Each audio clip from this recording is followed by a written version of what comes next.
Hello and welcome to this commentary for Epic Movie from 2007.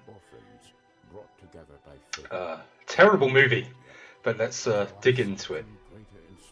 Uh, First thing to note, I suppose, would be let me just turn the volume down a bit. I've got subtitles on, so you can read the subtitles if you want to know what they're saying in this appalling script.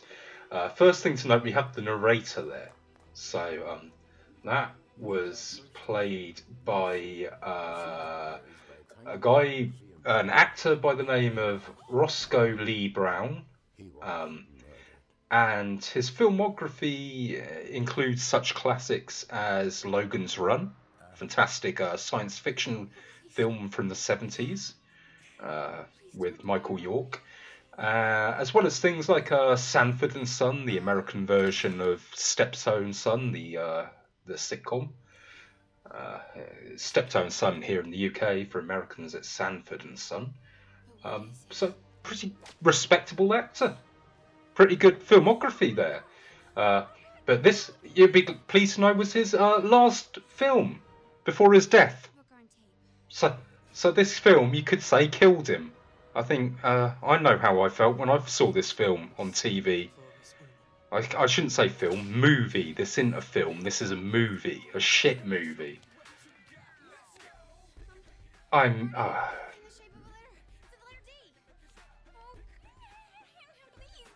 This is this David Carradine. You know, from Kill Bill and things. I mean, so basically, this movie is a parody. I use the word parody in the loosest loosest possible sense of the word, of pop culture, mainly movies from the mid 2000s. So there's Da Vinci. So you've got the albino monk there who is walking towards camera, and that is played by Kevin Hart. Not a bad actor. What's he doing in this? Lord only knows. Someone must have had some dirt on him, I think.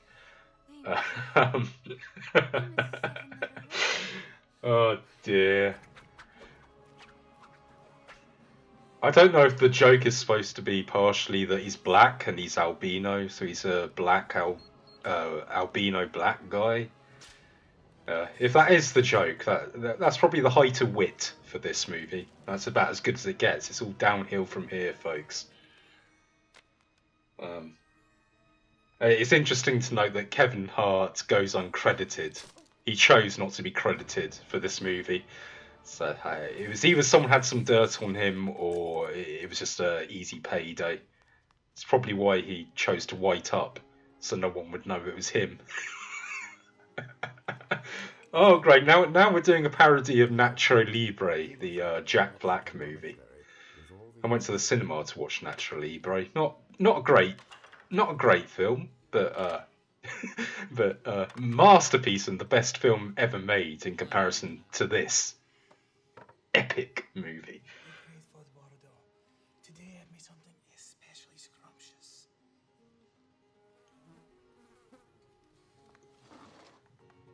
I mean, is that a joke? Does that constitute as a joke? You see, when I said parody in the sort of most flimsy possible sense of the word, what I mean by that is a parody ought to be taking something and turning it on its head and humorously mocking it, whereas this is just making a reference.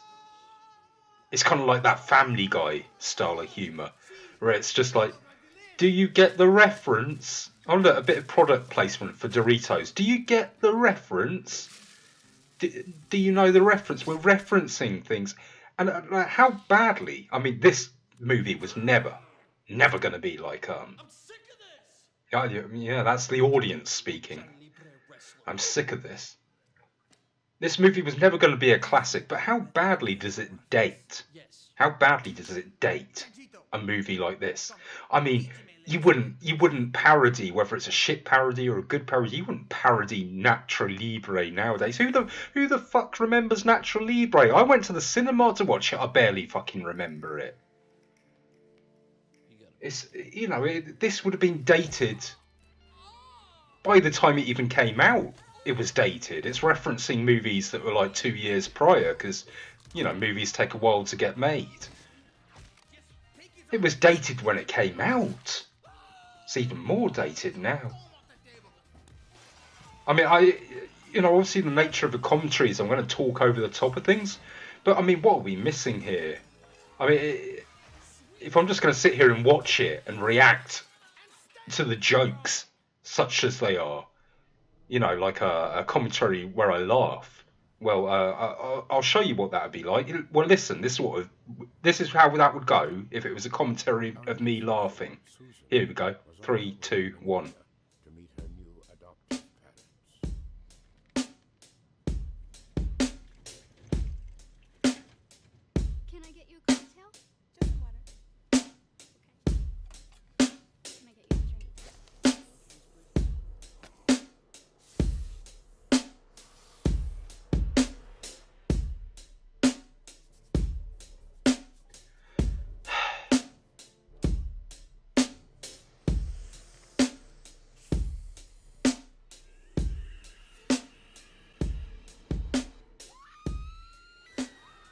Do you see my point? It'd be fucking silence apart from the occasional sigh. That'll be it. This is a humour-free zone, folks. So I'm just going to talk over the top of it about how this movie is a pile of shit and the reasons why it's a pile of shit. Oh my god, look, the snakes. Of course they're I'm not going to say the word parody anymore. Oh, Jesus. It's Poundland Samuel L. Jackson. I'm not going to say parody anymore. I'm just going to say they're referencing stuff, because that's all they're doing. Now, this is the unrated DVD edition of Epic Movie. And no, I did not pay for a DVD. You'll be pleased to know. I'm not getting my money for this shite studios. I am proud to say I torrented this movie.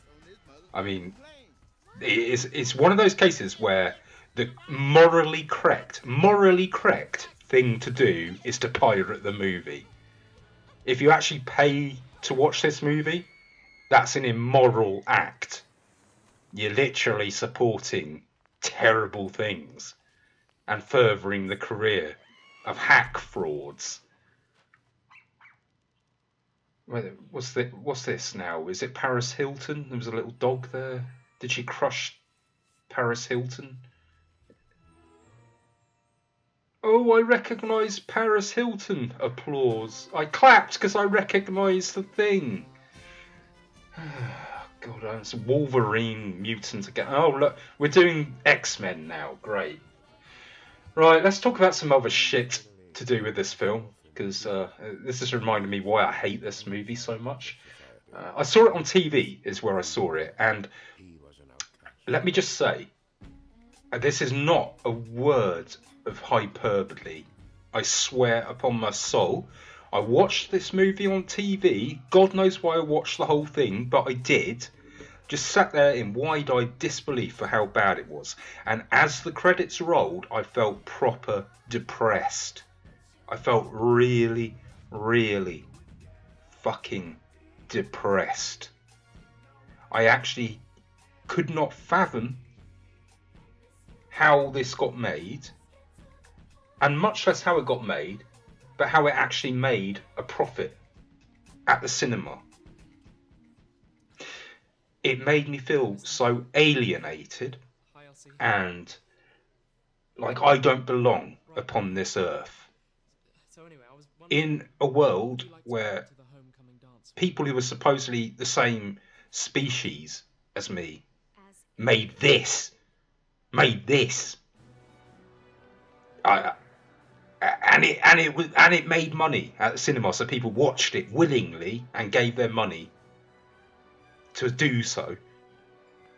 I fell into a real funk, a real depressive funk, and it lasted about 2 days. I was really fucking depressed for about 2 days after this movie, having viewed it. And this is ostensibly a comedy. I'm sorry, but I think a comedy is supposed to make you feel good and laugh, not put you into an existential fucking crisis, which is what this fucking piece of shit did. Again, no, it's not hyperbole. I'm being genuine there. 2 days of fucking depression, thanks to this piece of shit. Right. So, oh God. So, this monstrosity. Let's do some little movie trivia facts for you. By the way, I'm just taking a sip here of vodka. I'm drinking vodka with Coke. Don't want to throw up on microphone, but I am drinking vodka to get through this.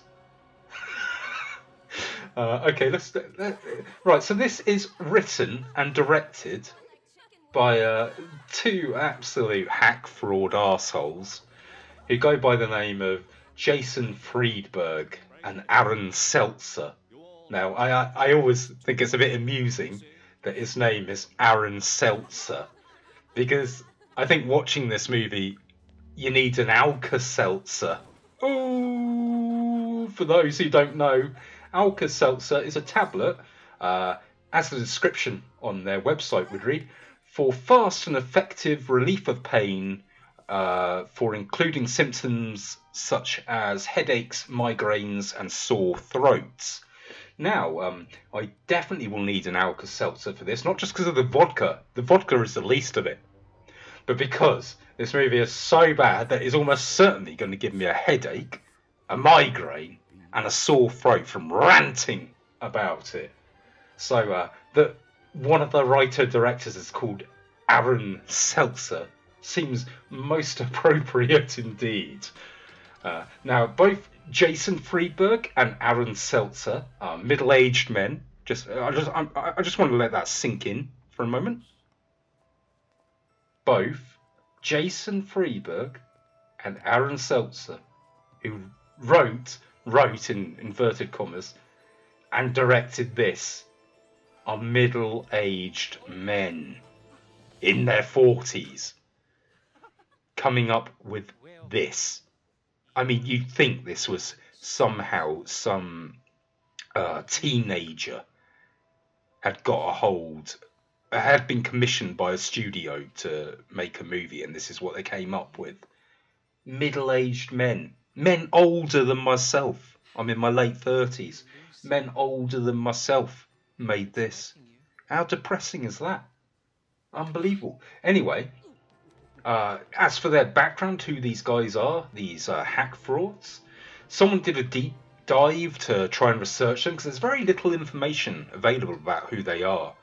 There's a rather amusing theory that it's Steven Soderbergh who's using an alias and making these terrible movies just to make a quick buck. But that's a conspiracy theory nonsense, but it's amusing.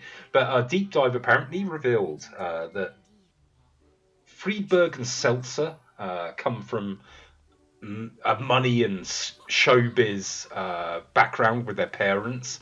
So that's the way Hollywood works, isn't it? If you've got the connections, nepotism is rife in Hollywood. If you've got the connections, you get your movie made. It's ridiculous. Even if you've got no talent, no worries.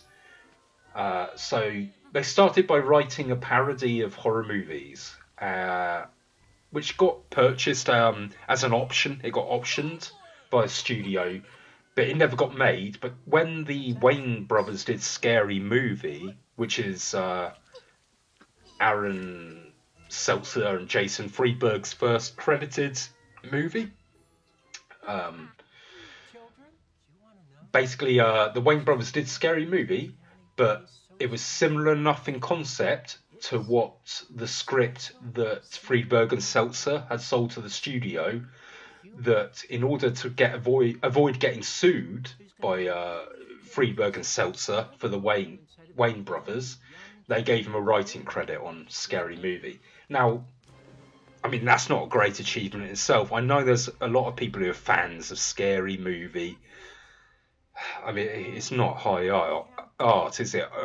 Albeit, it's not as bad as this, but it's still pretty bloody rotten. I know people like it, but I think that's mostly people who are teenagers grew up watching it and they got nostalgia, rose-tinted goggles on. It's really not a good movie. Scary movie, shitty movie, more like. Ooh. Before I carry on with this trivia, let's have a look what's going on. We're now doing a Willy Wonka parody. And of course there's balls involved. Cause, you know, that's funny, isn't it? Men hitting balls. Have you ever seen the movie Idiocracy by Mike Judge of Beavis and Butthead and Office Space fame? He literally is about a future where people are so moronic, intelligence across the board throughout society through just stupid people breeding has resulted in an entire world full of stupid people. And the most popular program on TV in this world is man being hit in balls. Ladies and gentlemen, Idiocracy was not fiction. It was a documentary. And this movie is proof. You know, if you're gonna... Of course they're parodying the remake of Willy Wonka. Because that was what was out like a year before this came out. So you got to parody the remake, the awful Tim Burton remake. Now, Willy Wonka there was played by Crispin Glover, who I guess most people would know. He's the quirky, weird actor who most people know as George McFly from Back to the Future. Apparently, he said he's never seen this movie, but he did watch the scenes he was in. I'm not sure what to think about that. I guess he just wanted to assess his own work. Fair enough. I'm sure the paycheck was good, but who can blame him for not watching the whole movie? Certainly not me. He's a wiser man than I am. I mean, this is technically the second time I've seen this movie. For God's sake. So now they're doing a parody of Chronicles of Narnia. Interestingly, all the character names are as they are in Chronicles of Narnia, except for Edmund, who for some reason in this is called Edward. Now, I'd say that was our artistic license, but for two reasons I won't. One, artistic. This movie, writers of this movie, artistic. No, I don't think so. And secondly, I just don't even think it was that. I don't think it was a creative choice at all. I think that's the level of research these clown shoes do when they write a script. They just wrongly thought his name was Edward in Chronicles of Narnia, not Edmund. Just Jesus Christ, the lack of effort. Now I'm going to watch for a bit. I just want to see what the next joke is so we can assess that. Let's break down a joke and see how it worked and really why it's terrible. It's going to be terrible. I know it is, because it's epic movie. Alright, so we're parodying Chronicles of Narnia. There's the wardrobe. Let's see what the joke is.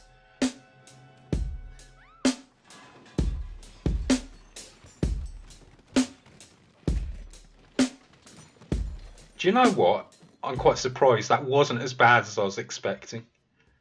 Oh.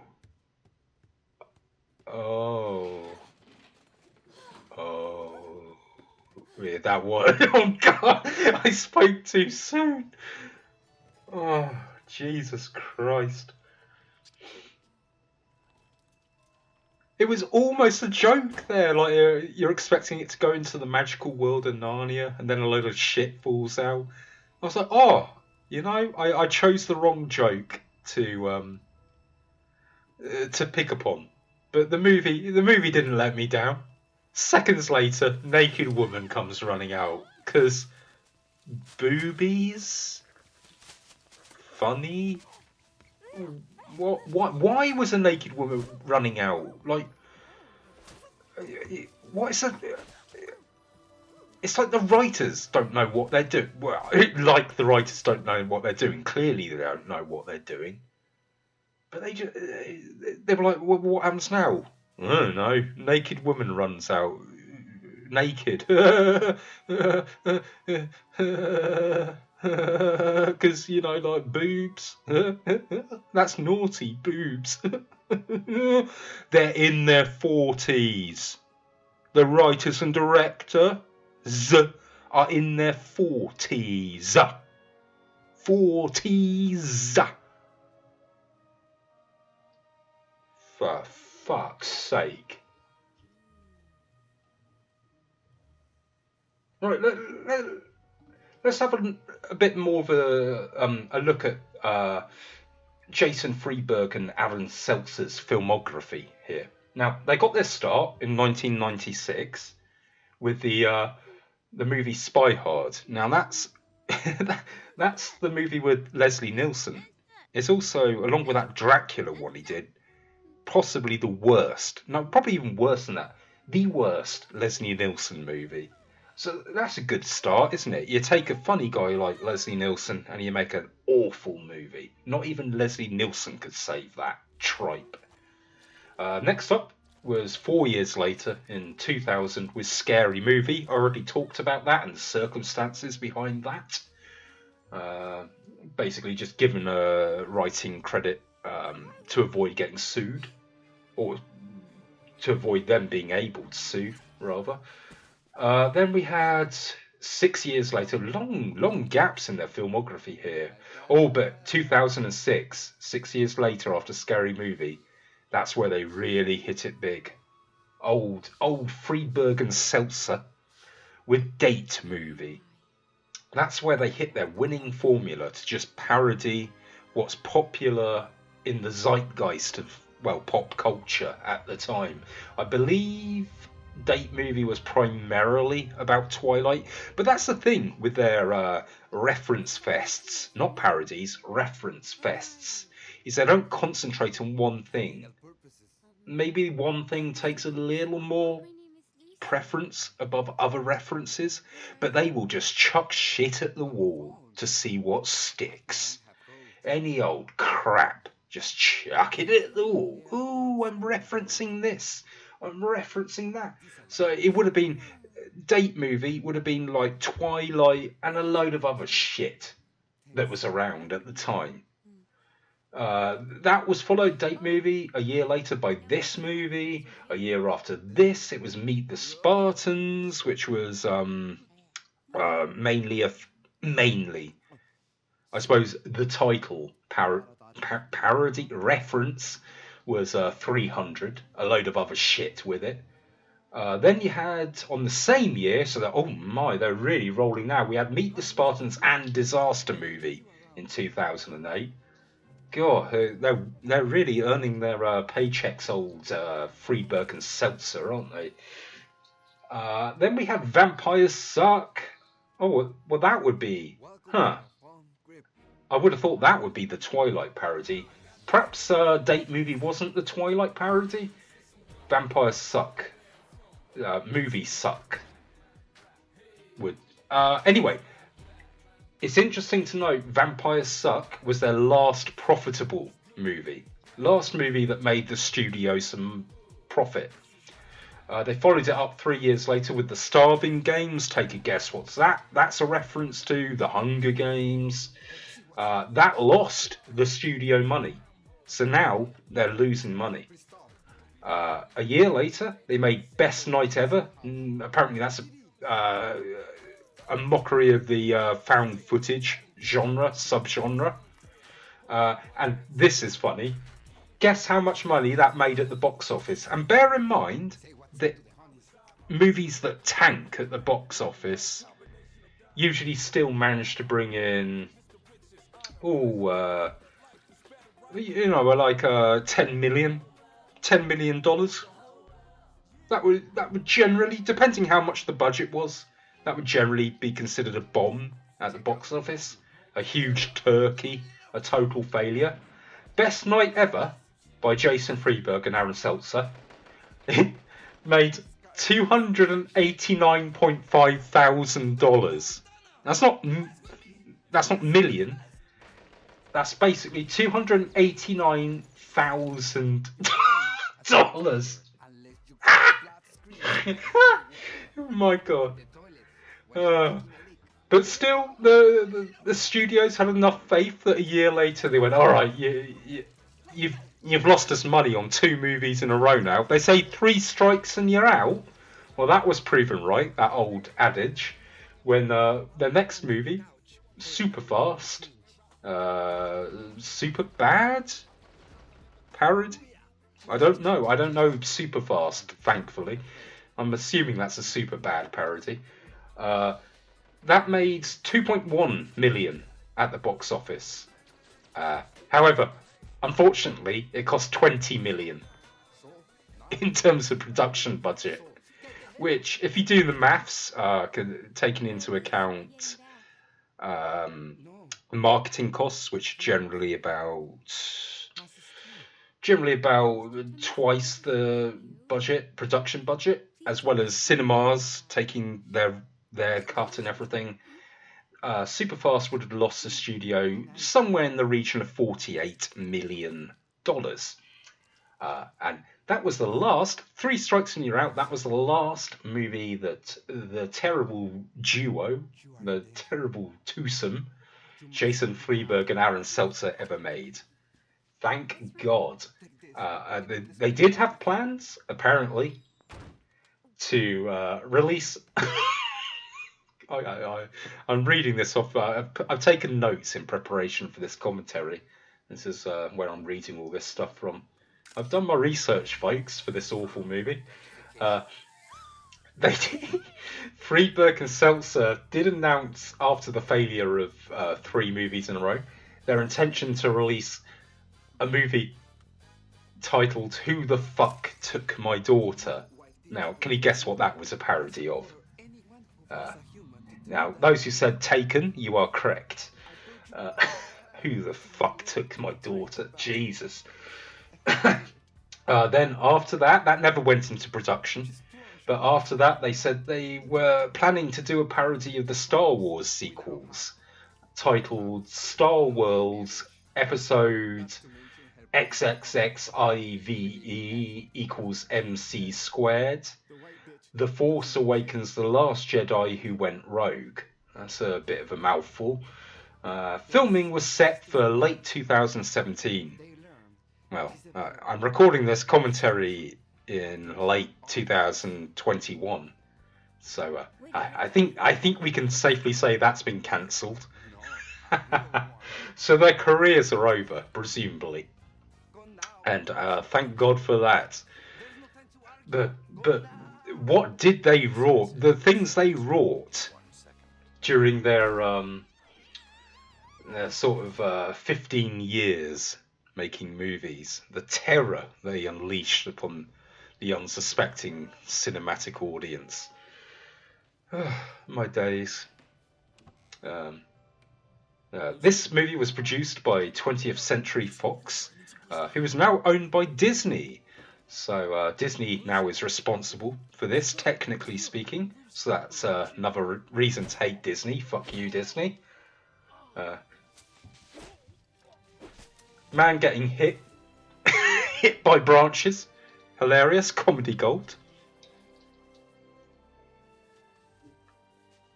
So this does mainly seem to be about Narnia. I mean, oddly enough, I don't remember much about this movie from the time I watched it on TV many years ago. For some strange reason, my brain seemed to have blocked the memory.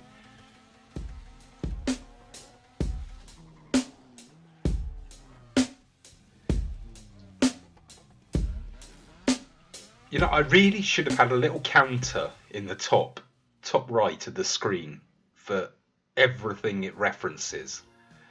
The number of references in this movie. I mean, I'm gonna take a stab in the dark and say it's at the very least in the hundreds number of references to pop culture. At least in the hundreds, possibly in the thousands.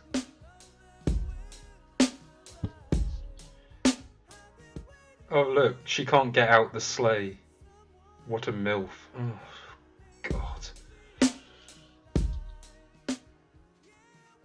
I think that's her from Stifler's mum from American Pie, isn't it? Oh, I'm Edward. I'm sorry, Your Majesty. I was following Lucy into the I'm wardrobe. Edward because the screenwriters don't know that the character was actually called Edmund. Well, just a bunch of orphans. The prophecy. Violence to dwarfs. Wow.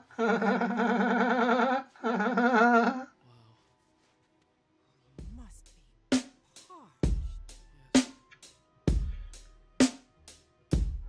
Yes. If you want to see a good parody of Narnia, check out the British sitcom The Young Ones. There's an episode where Vivian goes through the wardrobe into Narnia. That's a hell of a lot more entertaining than this.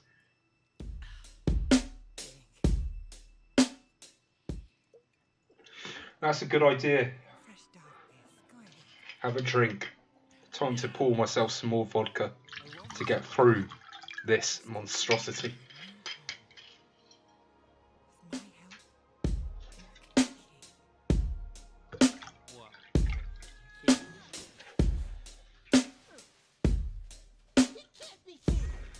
I'm not sure vodka is enough, really. Should probably be doing smack or crack or all three. I've never had a girlfriend before. This movie has been known to... when it came out, suicide rates increased across the board, across the world. Exponentially, in fact. Just for that period when the movie came out. Now, I'm not suggesting that Oh, but there's some sort of correlation between the two, but Can make Peter King too. I'll let you decide on that. but every king needs subjects to boss around. More violence to dwarfs, hilarious. Okay, let's have a little read through of. Great cast.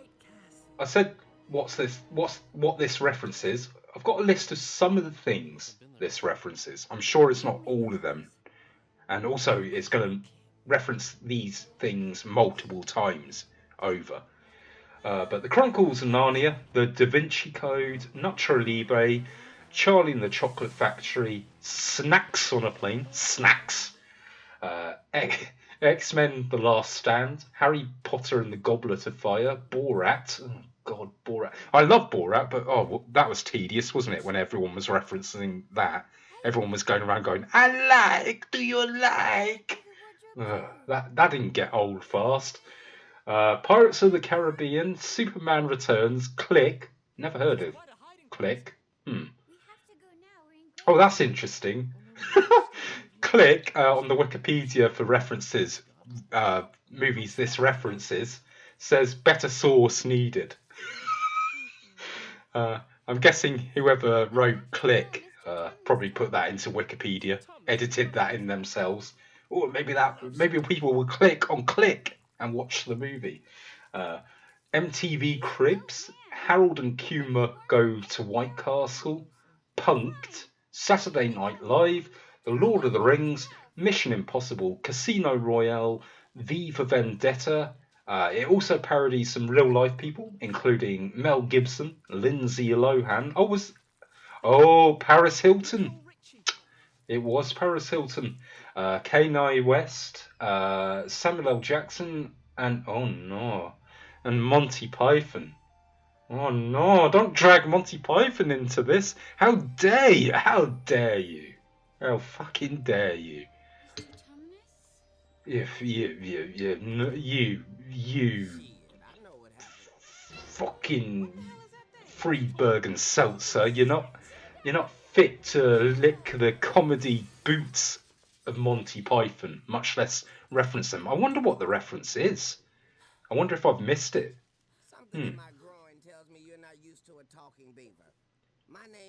Oh, let me guess. They're going to make a joke about pussy, like vaginas,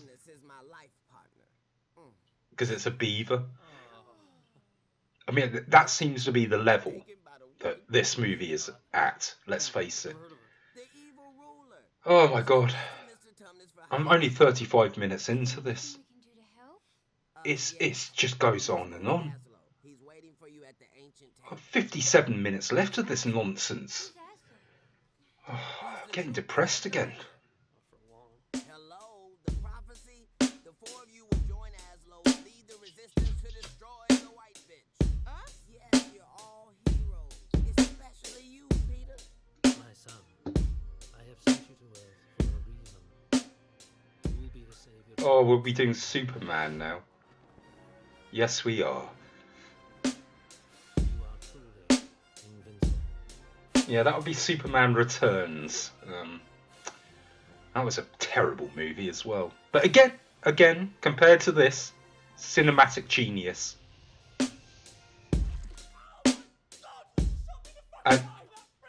Okay, I remember this joke. This is the one joke that is actually kind of funny.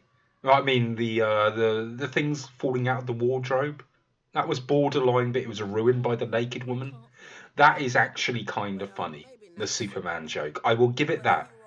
But let's face it, a hit rate of 1.5 jokes out of about 1 billion throughout the entire run time of this movie, that was 1.5 jokes that were moderately humorous. Not enough to make me laugh. Not enough to actually elicit an actual laugh. But enough for me to intellectually say to myself, that was sort of humorous. I mean, not actually funny, not technically, literally funny, but I guess not offensive. Like, 99.9999% of the jokes in this are offensively bad. Not offensive in the way I'm sure the writers would like to think, but just offensively bad. 1.5 jokes in this are not offensively bad. That is the best I can say. I think that is the best anyone can say for this movie.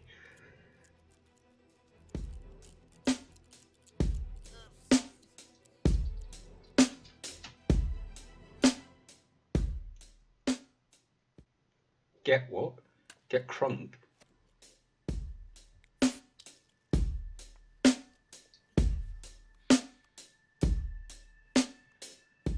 It's making jokes I don't even understand now. That's good. Probably, I say joke, it's just some reference, I bet. Some reference to something that's gone over my head. You know, that's good when you're doing ostensibly a parody. And if you don't know what it's parodying, what it's referencing, then you don't get the joke. A good parody is something where you don't have to get the reference to still find it funny. And it's, you know, often it's many years later, you'll see what it was referencing. You go, oh, that thing I found really funny. Oh, I didn't realise that was a reference. Oh, that was just hilarious in its own right. Huh, I never knew that was a reference to something. Whereas this movie absolutely relies upon you knowing what the fucking reference is. Like, God help you if you've never seen any of the movies this is referencing. But then God help you if you're watching this anyway. Hey, buddy. I mean, You miss me? ain't no one having a good time watching this. Unless you're brain dead. Unless you're a brain dead gibbon. You ain't having a good time watching this. Thought we had something special. Even a brain dead gibbon's got taste a bit beyond this.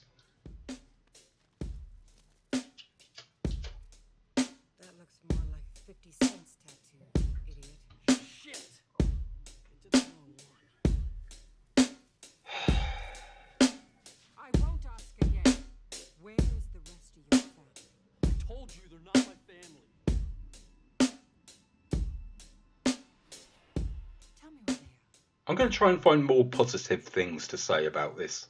Just cause. Let's try. Oh, you're not helping, movie. Yeah, they went to Mr. Thomas's house. I was going to say it's not horribly shot, but it's not exactly cinematic, is it? It looks cheap. It looks like a TV special. It looks like a SNL live skit. I just said SNL live. That's Saturday Night Live. He looks like an SNL skit, is what I mean to say. Oh, we're doing Punk'd now, yeah. Ashton Kutcher. Oh, Jesus. Oh, that's rich, movie. Ashton Kutcher is annoying. I mean, he is, but fuck you, movie. What? You're not annoying.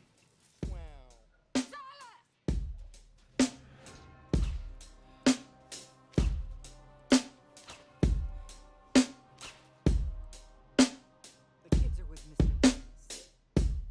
Did you find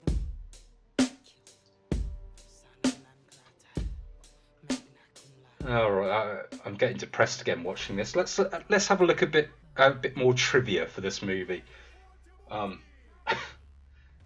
Okay, let's look at the box office for this movie. Well, I was hoping to get a bit less depressed looking at things now, but now I'm feeling even more depressed. So this movie had a production budget of $20 million. $20 million bucks was spent making this atrocity. And bear in mind that probably a further 20 million was spent on marketing it, and distributing as well. Now it gets even worse. It had box office takings of $87 million. Enough people went to watch this, flocked to the cinema in droves to see this. Box office takings of $87 million. That means, if I do the maths, that means all things marketing and cinema cuts taken into account. That means it made a profit of approximately $40 million. $40 million. $40 million in the studio executives' pockets for this. We are doomed as a species. Just for contrast. This is good. Also, just over 1 million DVDs were sold after its cinematic release, which brought in a total further $17 million. So that's a grand total of around $55 million profit. Now, for contrast, the best film I have seen in a long time, the most recent amazing film I have seen would be Jonathan Glazer's Under the Skin from 2013, which, if you've never seen it, please check it out. It is beautiful. It is a beautiful, haunting and thought-provoking science fiction film, which deals with feminist issues and human issues in general in a really subtle and interesting way. The themes in it are magnificent. It is beautifully shot. It is intriguing. The soundtrack is phenomenal. The performances are amazing. Scarlett Johansson in the lead, as well as using real people without them realising they were being filmed. Just an incredible film. Easily in my top 3 films of all time.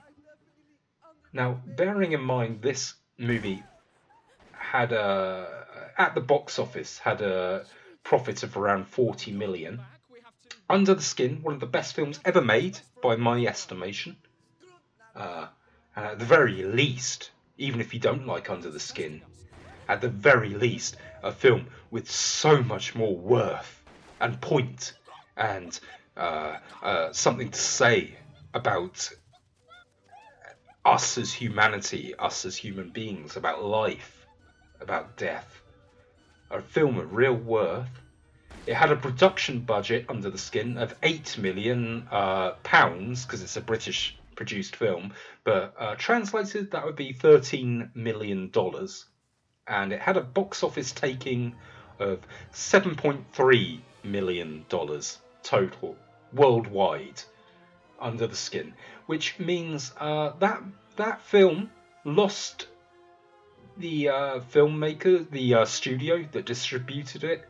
That's a loss for Under the Skin of over $20 million. This movie, epic movie, had a box office profit of $40 million. Under the Skin had a loss of over $20 million. Just let that sink in. I said it before, I'll say it again. We are fucked as a species. We are truly fucked as a species. Fart jokes. Fart jokes. Who wants intelligent cinema when you got fart jokes? Is this what's his name? I want to say David Cross, as I suppose Harry Potter. Is it David Cross? Let me look this up.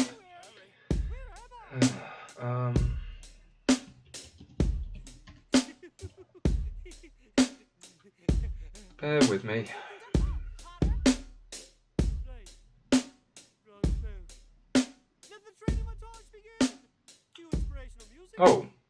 Oh no, hold on. I saw Harry Beaver listed as one of the characters, but that's the Beaver. This is where did I get David Cross from? This is Kevin McDonald. Never heard of him. Let's see. He did mostly kids stuff. The only thing I've seen out of his filmography is Galaxy Quest, where he had a minor role as announcer, not even a character with a name. Well, I'm sure he's slumming it either way. I mean, looking at his TV credits, he was in Seinfeld, Friends, some good, he's done some good stuff. Slumming it in this.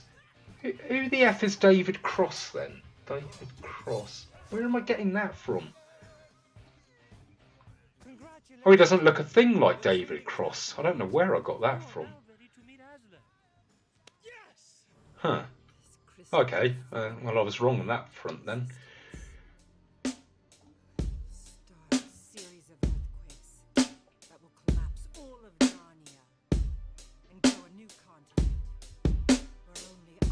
Oh, I've just realised we're over halfway through the movie. We're getting there, folks. We are getting there. Yo, bitch. That's pretty much the plot of Superman Returns. Pretty much,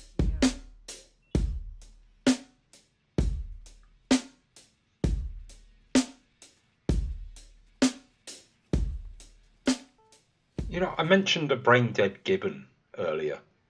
I was just thinking, there's the old saying of, as a way to communicate the concept of infinity, that infinite number of monkeys sat at typewriters randomly typing will eventually produce the entire works of Shakespeare. I mean, by logic, that would mean that they'd also produce this. But I don't think you need an infinite number of monkeys to do that. I think, again, a brain-dead gibbon, a single typewriter, just accidentally falling over on a typewriter and mashing some keys and producing a line of gibberish. that would Love your rum. absolutely, 100% without a shadow of doubt in my head, be a better script than this, than the script for this movie. Oh God, Pirates of the Caribbean now.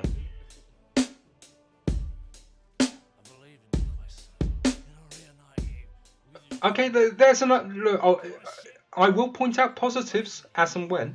I think this is awful. I think it's terrible they're doing a parody of Jack Sparrow and Pirates of the Caribbean now, for reasons, just because it's popular and. Ugh.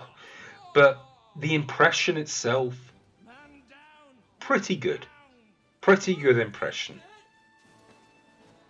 To quote Larry David, pretty alright. Good is maybe taking it too far. It's fine. It's a decent enough impression. There's a positive. Look, so how many positives is that now? The 1.5 jokes that were not offensively bad and a decent enough impression of Jack Sparrow. It's still a 0 out of 10 movie. I'm not moving up to... Alright, it's a 0.1% out of 10 movie now. It's moved up that much.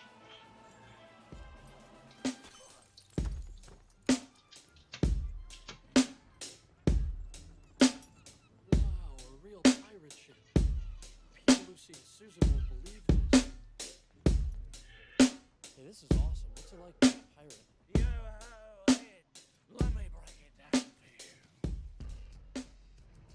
Oh, Captain Jack Swallows. Oh no.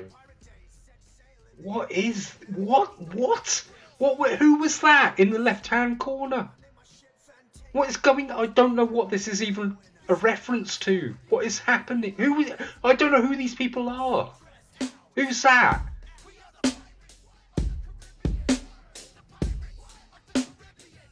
Captain Crunch cereal? Why? Because it's a pirate on the cereal box. I mean, there's lots of pirate things you could reference. What is this? Ooh, you know Captain Crunch cereal.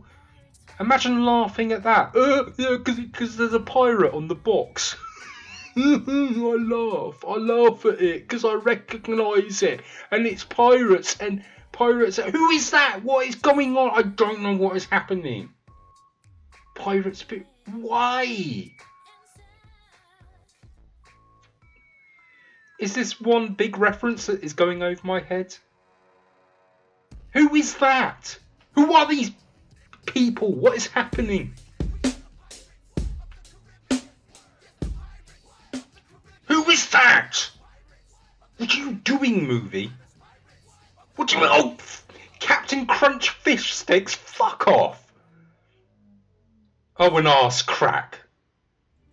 Classy as always. What? God, it's aggravating. This is bloody awful. I'm so glad I've been yapping over most of this. As soon as I stop to watch it, I start getting angry and depressed again. It's so bloody bad. Do you know what annoys me most about it? Is think how many talented people there are, genuinely talented people with real things to say artistically, who never get that break, never get the break to do so. And then these couple of clown shoe jokers, because of nepotism, because their parents were connected, get to have this trash put out into the world at a production budget of $20 million for this.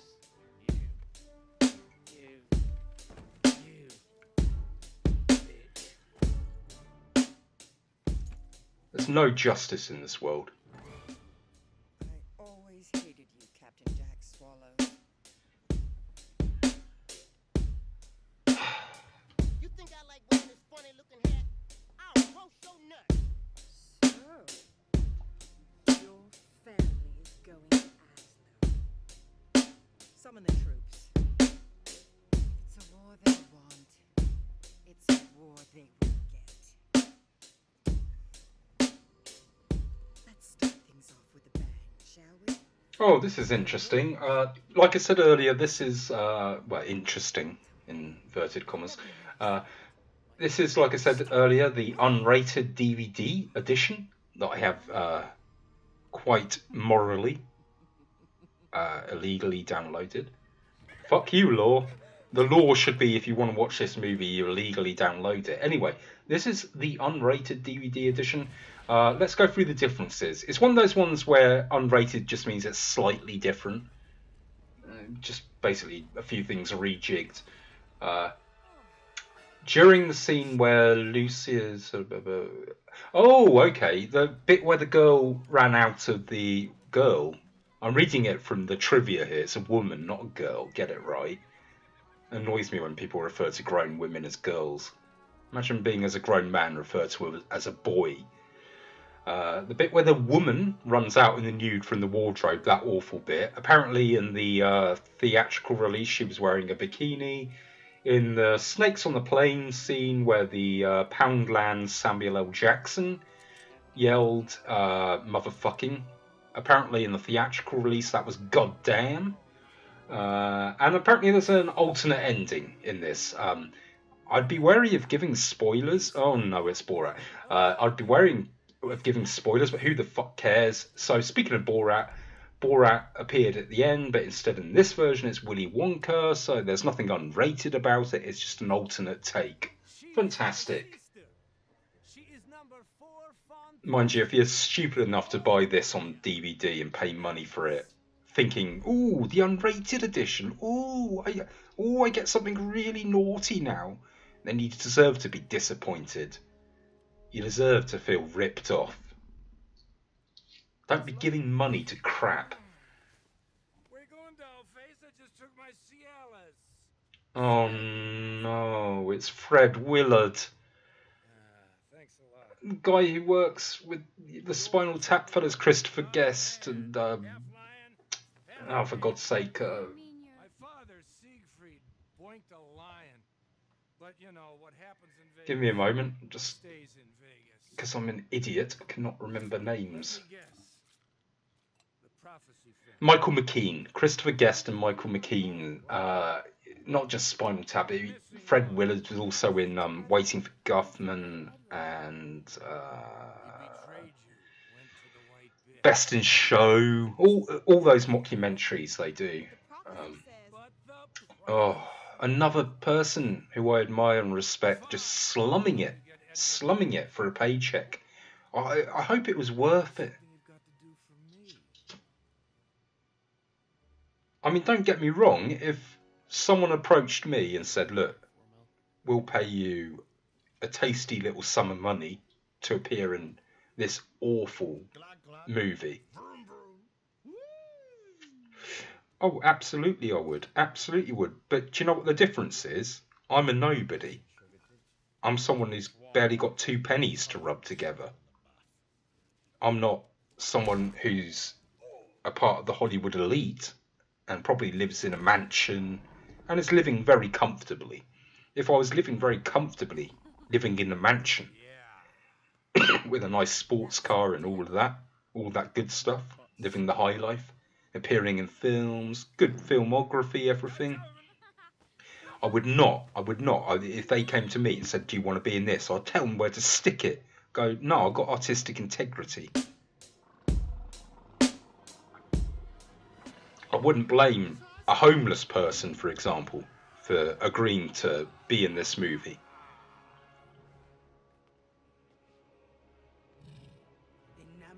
But I can certainly think less of someone who has a choice, who doesn't need the money.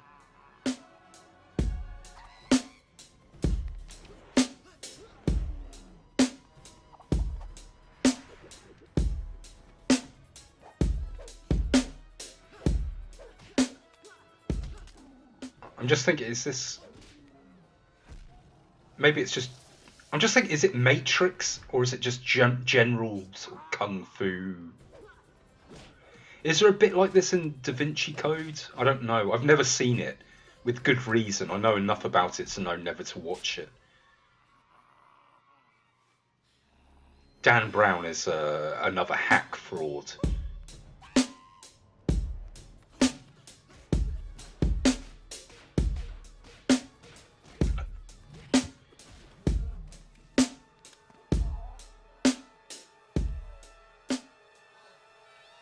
We are now officially 2/3 of the way through this movie.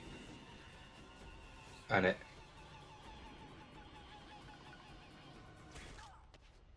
Oh, look, another...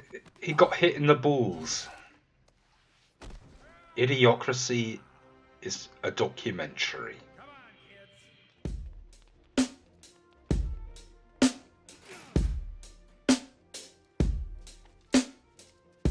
Peter? Lucy, Susan. You guys, I've been such a prick. Won't you ever forgive me? We already have. We're a family now. We're a family now. The only way I can not lose total faith in the human race is to sort of... Maybe it's just what I want to believe, but I'd like to think that all the people who made sure this profited with 40 million at the box office, that was basically teenagers. I was a teenager once, as were anyone who's gone past the age of being a teenager, and I was pretty dumb back then. I liked a lot of trash. I'm still not sure I would have actually liked this as a teenager, but I can be a lot more forgiving for a dumb teenager watching this and thinking it's funny.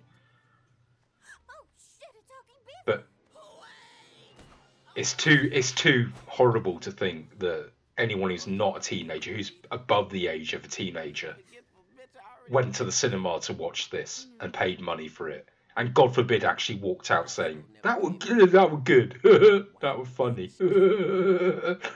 Although, statistically, there's got to have been at least a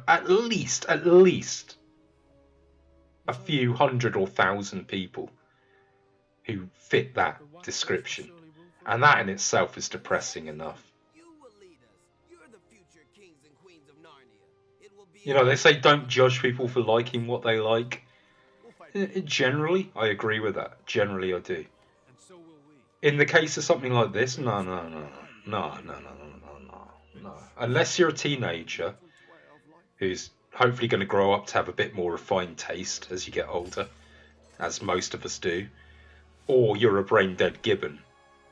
If you like this, I'm going to fucking judge you. Just a little bit. Just a little bit. I'm sorry, but I am. I'm going to judge you a little bit.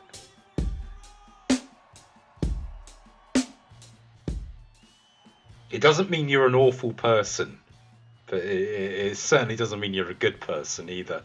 At best, it means you're a person with some very, very questionable taste.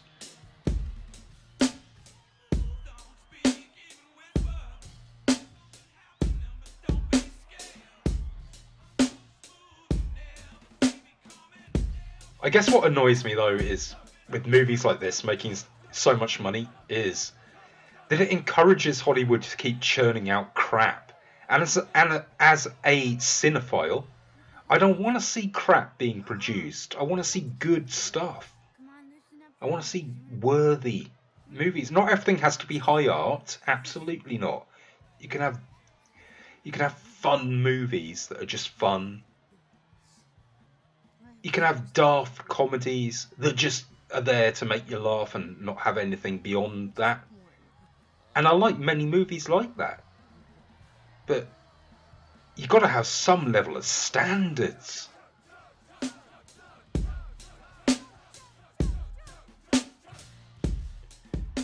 Now, I'm sure some people say that's me being elitist. And you know what? Maybe it is. But hey.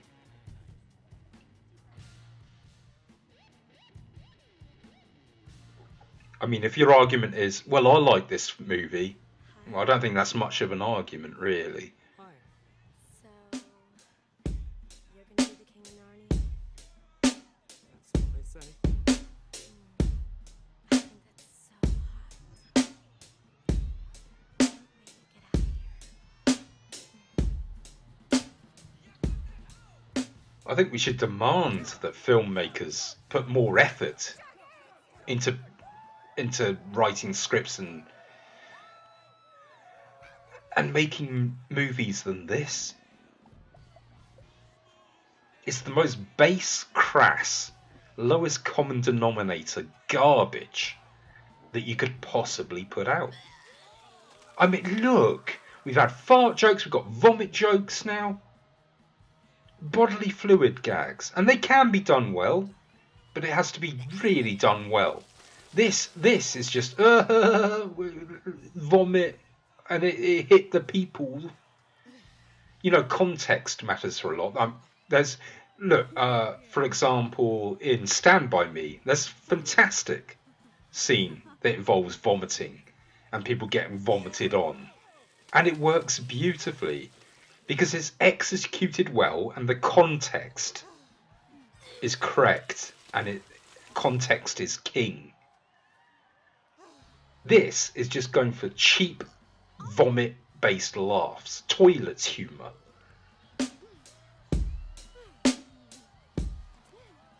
And there's something horribly apt about having vomit gags in this, because it's like bloody Freeberg and Seltzer. They just regurgitated when they wrote this script. They just had a blank page and they just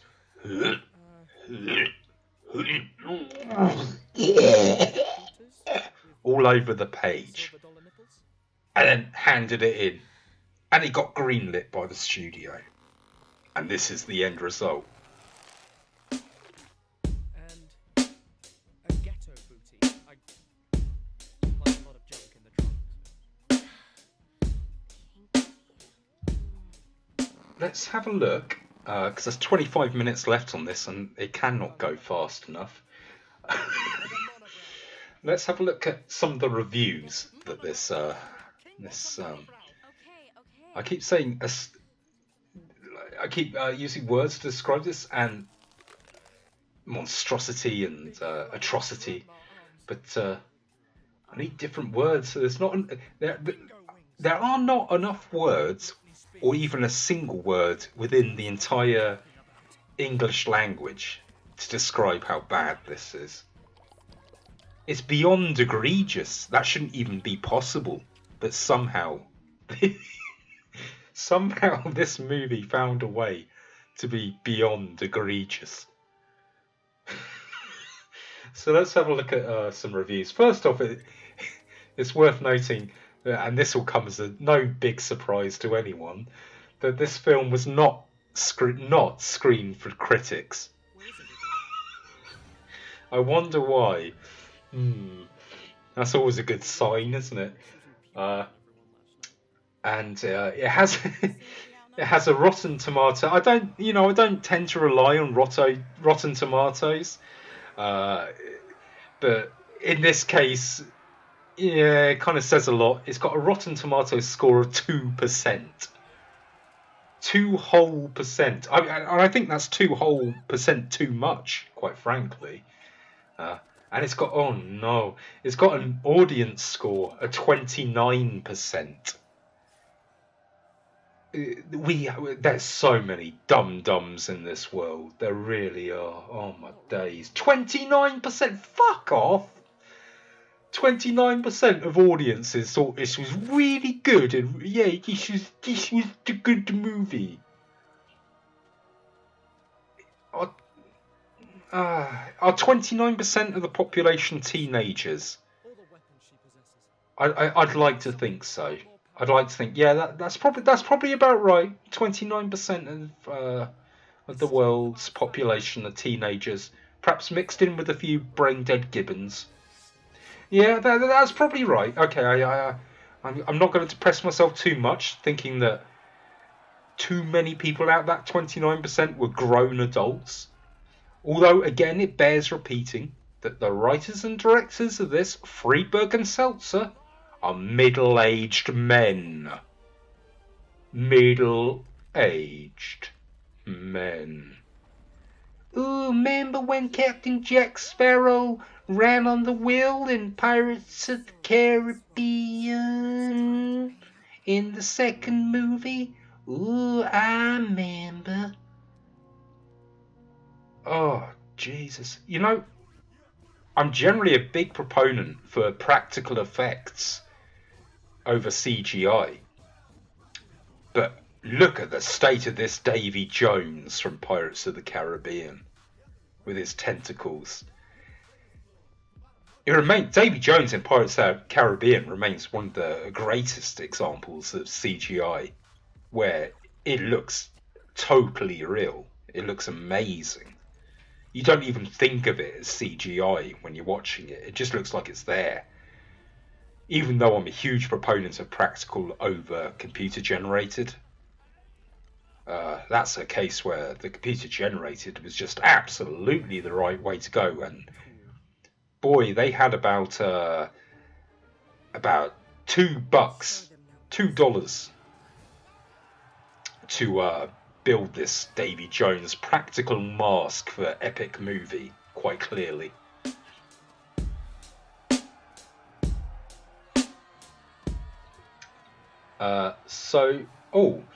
Here's something else, another little fact for you. Epic Movie was nominated for 3 Golden Raspberry Awards. That's the Oscars dubious award for movies that are turkeys. It got nominated for Worst Remake or Rip-Off. In this case, that would be a rip-off. Carmen Electra. Assuming Carmen Electra was the X-Men lady, the blue lady. Don't know what that character's name is, sorry. But Carmen Electra for Worst Supporting Actress. And Jason Freeberg and Aaron Seltzer for Worst Screenplay. Rather disturbingly, it just says nominated, not actually awarded. Having said that, of course, the Oscars are a load of old nonsense anyway. People put far too much stock in the Oscars. It's more of a political thing with the Oscars. It's what serves Hollywood, because it's run by the people who run Hollywood. So what serves our image best? It's a PR campaign. What serves our image best and what will promote the films we want to receive more money for by being able to say it's an Oscar winner is very little to do with the actual quality of a film. It's more to do with what's politically the chess move we're making by giving this an Oscar. And the Golden Raspberry Awards, it's a bit of fun, but it's also, it shouldn't be taken too seriously. Because Stanley Kubrick, rather famously or infamously, got nominated for Worst Director, I think, for The Shining. I'm going to look that up. Golden Raspberries. Shining.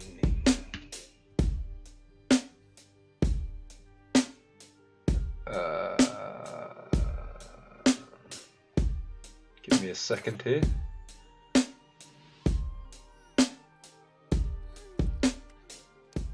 Okay, The Shining was nominated for 2 awards at the nominated, so again not awarded, but nominated for 2 awards at the Golden Raspberries.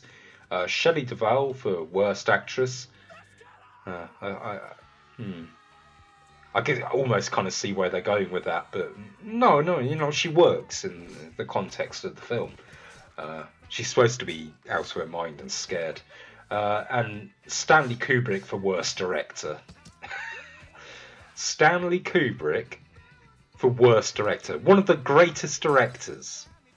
Arguably, I'd say arguably the greatest. Single greatest director of all time. That's what a joke the Oscars are. And yet, even a broken clock is right 2 times a day. Because this fucking piece of shit epic movie was nominated for 3 Golden Raspberry Awards. So, you know, sometimes there's a grain of truth within it. I've totally checked out of the film now. I'm really not paying attention to any of this. The vodka is going down very nicely, though, you'd be pleased to know. It really does help a lot. I'd recommend that. If you find yourself, for some godforsaken reason, having to endure, pouring myself another one now, having to endure a terrible movie, I recommend Smirnoff. Smirnoff, if I can say it, because when you're drunk you say Smirnoff. Smirnoff vodka. With a bit of Pepsi to take the edge off. It helps the terrible movie go down a lot easier. It makes it a lot more palatable. No, stop. We will not stoop to her level. Okay, so we're down to pretty much the last 15 minutes. So let's have a look at some of the reviews. Complete with due process. Okay, so we'll start with critic reviews on Rotten Tomatoes. Tim Grierson of Screen International.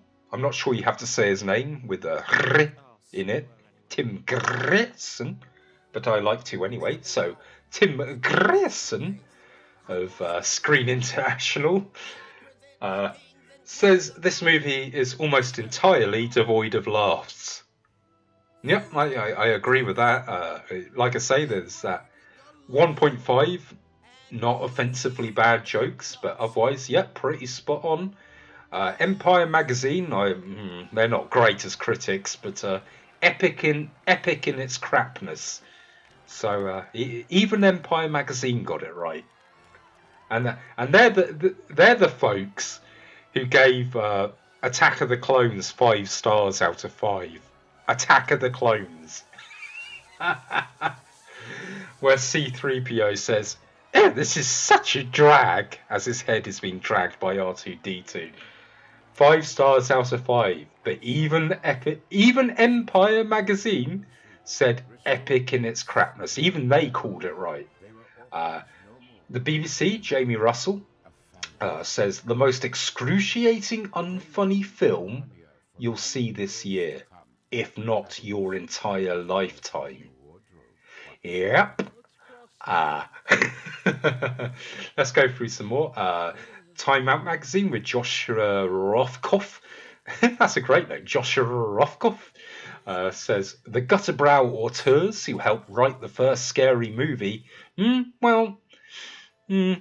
got a credit because they were going to be going to sue the Wayland brothers, but helped write, inverted commas, the first scary movie and created Date Movie, milk their lame sketch comedy minds for yet another punishingly uninspired skewering of Hollywood hits.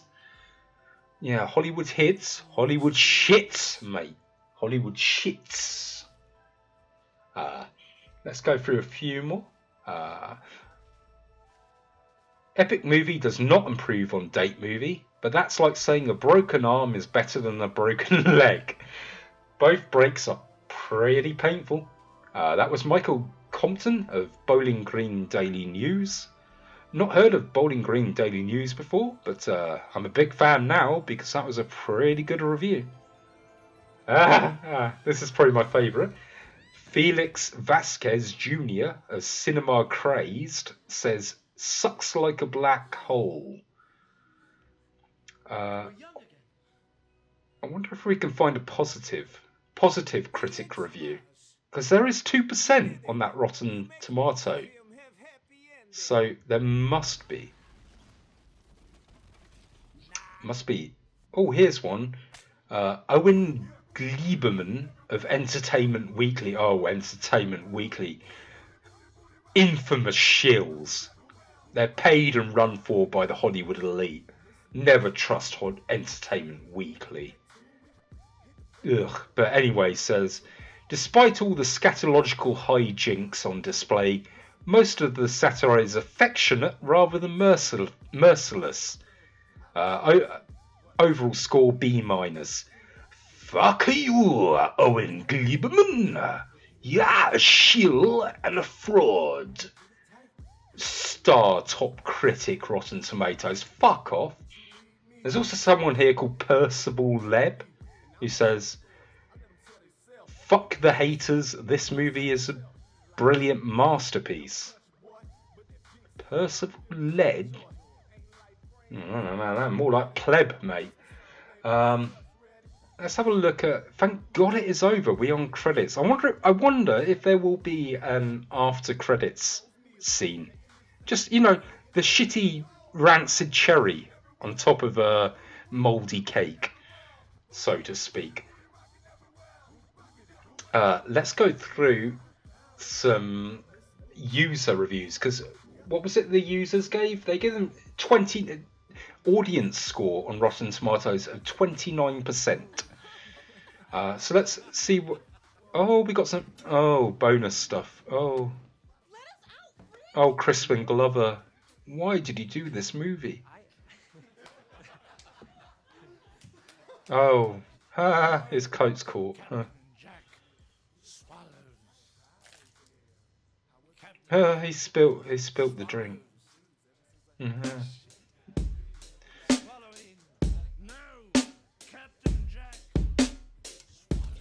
I'd say Johnny Depp considers legal action, but I think he's got enough of that at the moment. Am I like sucking the chrome off? You see, movie, I'm funnier than you'll ever be, motherfucker. And I'm not even funny, but come on, you gotta give me that. I'm funnier than this piece of shit.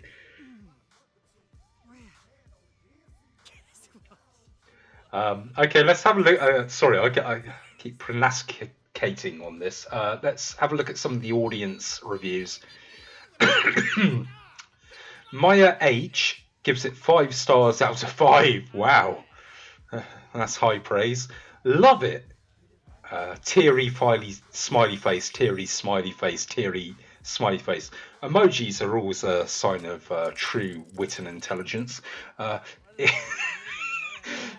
Sorry, there's that snark again from myself.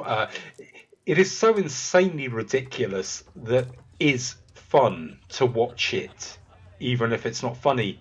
I wasn't misspeaking there. That's genuinely the grammar there. It is so insanely ridiculous that is fun to watch it, even if it's not that funny. I re-watch it once a year. We shall build a courthouse. You re-watch this once a year, Mayor H. And Avatar there is of a middle-aged woman.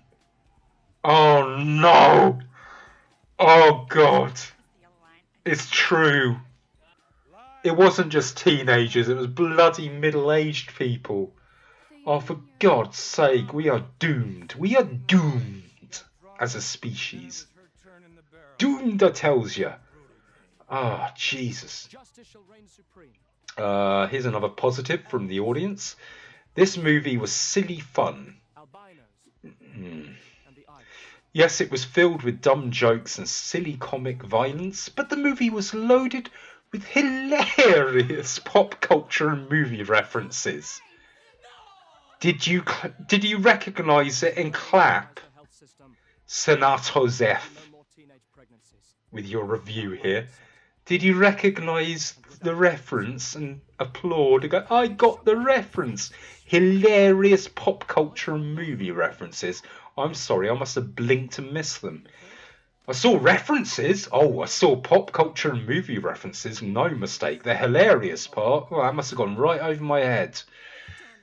Even if you're going to watch this flick, just don't take it seriously and you'll have fun and laugh. Oh, fuck off. I hate that. Don't take it seriously, just have fun and laugh. I hate that shit, man.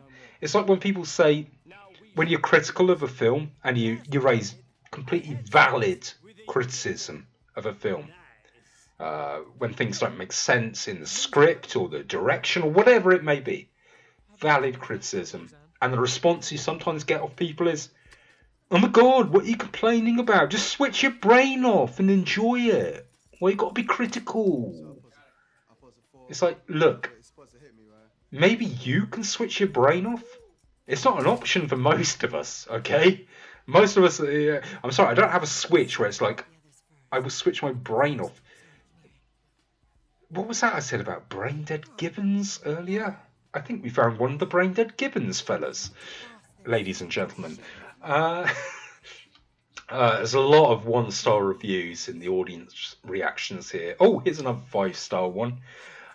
Brilliant satirical comedy. I'm sorry, a brilliant satirical comedy. Where was the satire? At most, if you're being incredibly generous, you could say it was a parody. But satirical? Where was the satirical wit? What was satirical about this? It was just recognise thing, laugh at thing you recognise.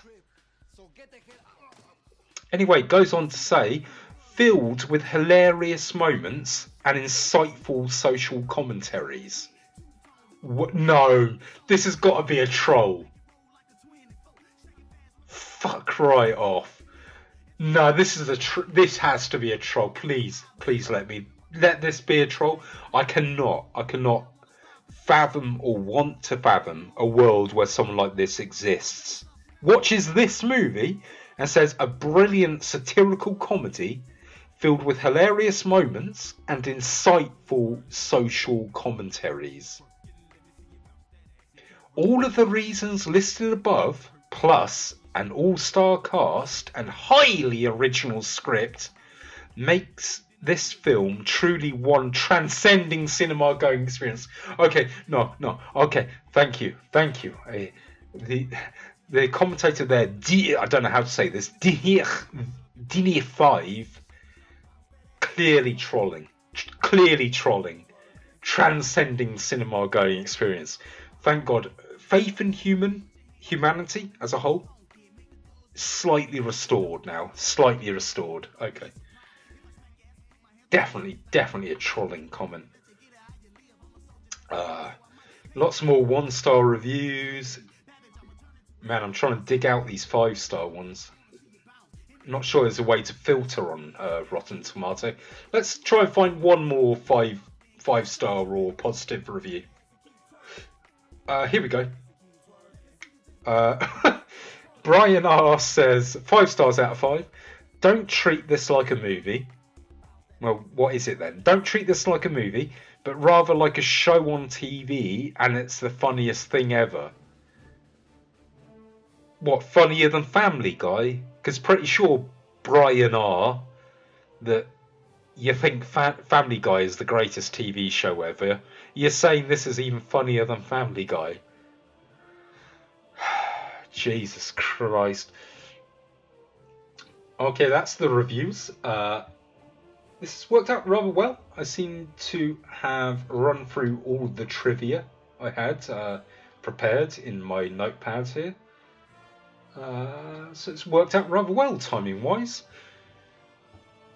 Although, my God, we still have 4 minutes of credits.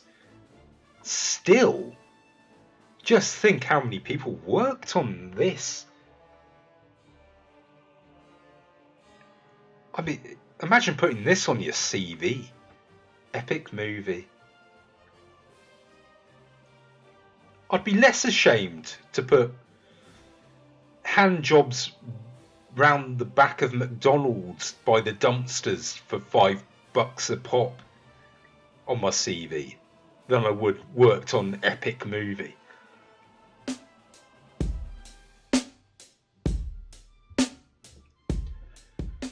Jeez, I mean, I waffled over all of that. I mean, and that's the idea of a commentary, isn't it? But, you know, if it's a film I like and I'm doing a commentary for it, I will, you know, I'll allow great moments, great speeches or lines of dialogue or directorial choices to play out silently, just to let us bask in the glory of its magnificence. But needless to say, I don't think there was much magnificence to bask in with with this movie.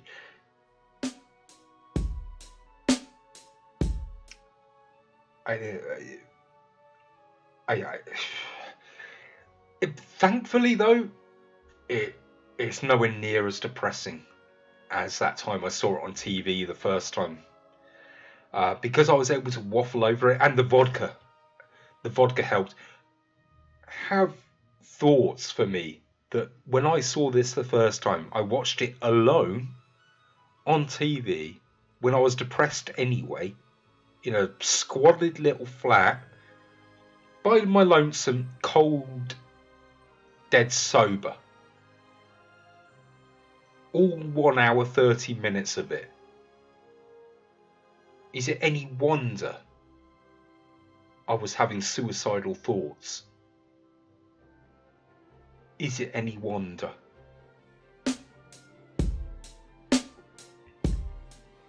It just astounds me how many people come together to make something like this.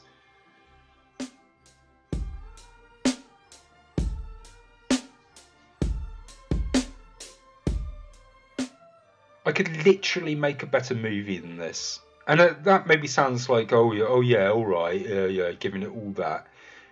Or at the very least, write a better script than this. Absolutely. And that's not bragging. It's really not bragging. Did you see the movie? Did you just watch the movie I just watched?